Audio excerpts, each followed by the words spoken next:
curing beton, SLAM test, kelebihan dan kelemahan beton. SLAM test adalah perlakuan pada campuran atau adukan beton dengan tujuan untuk mencari konsistensi atau kekuatan pada beton, segar hasil campuran tersebut dalam menentukan workability beton dan kelayakan beton. Konsistensi atau kekuatan dalam suatu campuran beton itu menunjukkan beberapa banyak air yang digunakan dalam campuran beton. Peralatan 1. Kerucut terpenggal atau kerucut yang bagian kuncinya hilang sebagai cetakan SLAM. Diameter bawah 30 cm, diameter atas 10 cm, tinggi 30 cm. 2. Batang logam bulat dengan panjang sampai dengan 50 cm, diameter 10 sampai 16 mm. 3. Pelat logam, rata dan kedap air sebagai alas sendok adukan meteran ukuran. Tahapan pekerjaan uji. 1. Basahi cetakan kerucut dan plat dengan kain basah. 2. Letakkan cetakan di atas plat. 3. Isi sepertiga cetakan dengan beton segar, padatkan dengan batang logam sebanyak merata dengan meneruskannya. Lapisan ini menusukkan bagian tepi dilakukan dengan besi dimiringkan sesuai dengan dinding cetakan. Pastikan besi yang menyentuh dasar, lakukan 25-30 kali tusukan. 4. Sepertiga bagian berikutnya menjadi terisi 2/3 dengan hal yang sama sebanyak 25-30 kali tusukan. Perhatikan besi menyentuh lapisan pertama. 5. Isi sepertiga akhir seperti tahapan nomor 4. 6. Setelah selesai dipadatkan, ratakan permukaan benda uji. Tunggu kira-kira setengah 2 menit. Sambil menunggu, bersihkan kelebihan beton di luar cetakan dan di plat.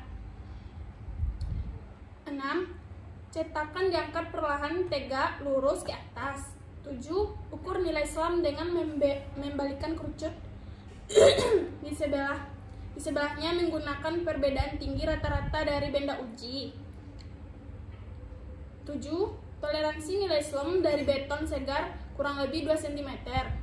8. Jika nilai SLAM sesuai dengan standar, maka beton dapat digunakan. Curing beton ialah sistem yang lebih dimengerti sebagai perawatan beton. Susunan beton biasanya memiliki sifat cepat mengeras dan gampang jadi kering.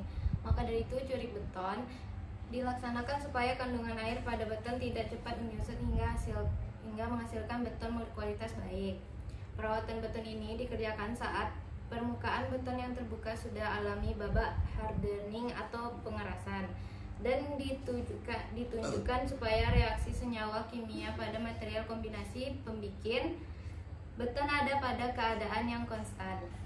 Proses curing beton ini ialah sistem penting untuk memelihara kualitas beton karena bukan hanya juga jaga kandungan kelembapan di bagian dalam atau permukaan beton, tapi juga untuk memastikan beton yang dibuat sesuai kualitas yang diharapkan.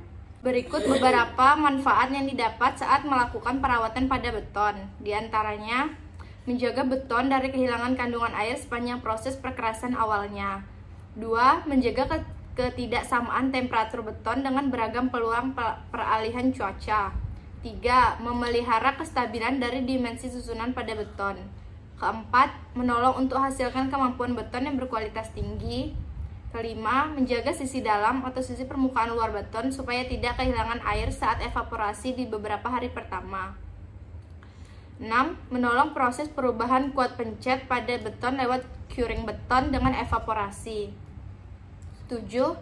Selain beragam faedah yang didapatkan pada perawatan beton, ada waktu durasi tertentu pada penerapan perawatan beton tersebut. Ini diantaranya pengaruh oleh faktor-faktor. Bagaimana kualitas atau kemampuan suatu beton. Kedua, keawetan suatu susunan dan kestabilan beton. 3. Tingkat kedap air pada beton. 4. Kekebalan permukaan beton dari keausan. Yakini lenyapnya durabilitas dari permukaan beton karena gesekan dari benda lain.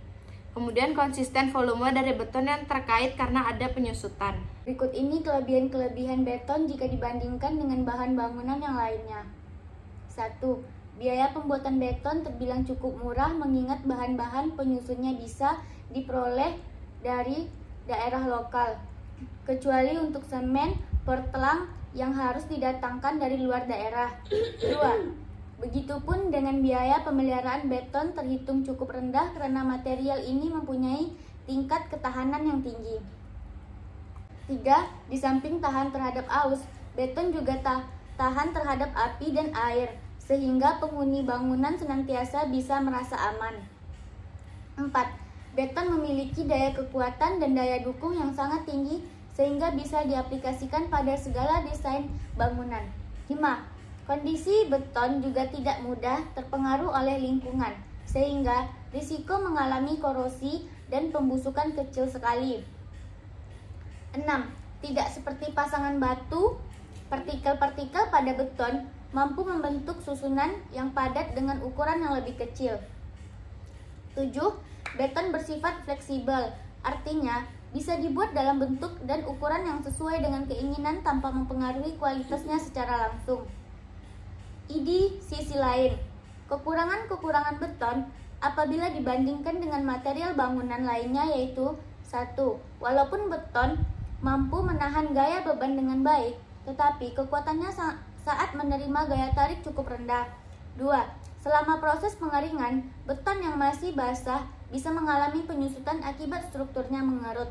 3. Demikian juga bila beton basah, maka struktur beton tersebut bisa mengambang sehingga kekuatannya menurun. 4. Beton bisa mengalami keretakan rambut dan keretakan struktur akibat perubahan suhu yang drastis dalam waktu relatif singkat. 5. Sifat alamiah beton yakni dapat menyerap air melalui pori-porinya, di mana air justru bisa merusak beton secara perlahan, terutama yang mengandung kadar garam yang tinggi. 6. Sifat beton yang lain adalah getas atau tidak ductile, sehingga analisa pekerjaannya harus benar-benar dihitung secara detail dan tepat. Sekian dari kelompok kami. Wassalamualaikum warahmatullahi wabarakatuh.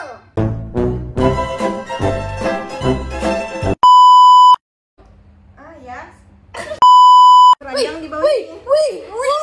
Tahu saja. Itu dalam tuh dalam. Nih, Mager. Jadi kan foto kopi.